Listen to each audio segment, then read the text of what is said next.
And that is why we feed them on a human baby formula, whose fats have been emulsified to make it easier for the babies to digest.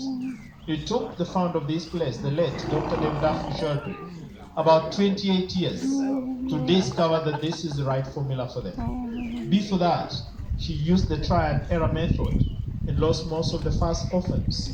But once she pioneered this formula, most orphans have survived and gone back into the world. We feed them on intervals of 3 hours, day and night. One elephant takes about 24 liters of milk in a day. We add some minerals, some vitamins, and some porridge in the milk as well.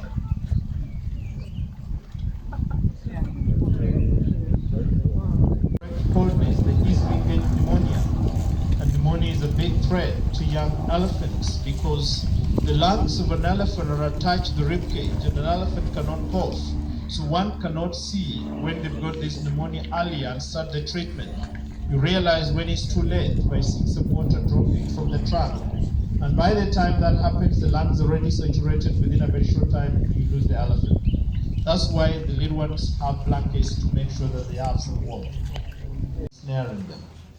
The snares are the traps that are set in the parks, especially by the poachers, and sometimes by the communities neighboring these areas to get hold of these other tiny animals for game meat or for skin. And so anti-poaching teams will make sure that they put over all the snares from the parks. They'll also help drive away the people that are burning charcoal in the park to ensure that the park is kept free and safe for all wild animals. Our anti-poaching teams will also work together. These mobile veterinary units will go around the parks looking for naturally injured animals, treating them, and just setting them free to continue their own natural life. This is not necessarily on elephants and rhinos alone. It is with any other wild animals that have been found out there with any health problems. For example, we do have other animals like the lions, the leopards, the impalas, the buffaloes, the giraffes, caught in snares. So the choices, we set them free. Yes? There was a question on the far end corner. Yes. Are the babies cold? Is that why they have to keep blankets on them? Yes, the young ones need to be kept warm because when they're out in the world, they're always surrounded by the rest of the herd, and they'll get all the warmth or the heat from all the big ones. And here we have a bunch of orphans who are all still young, who are not related.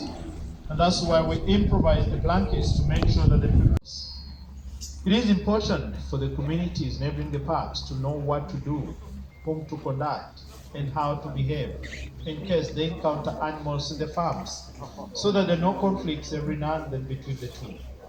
The same community project and the result, giving education to the children. When the children are still young in school, they need to learn that all animals are important. All animals have the right to life. And these animals should not be killed just because somebody is interested in their ivory, in their skin, or in the meat. And the areas where all these animals stay should be protected, which means people should stop cutting trees.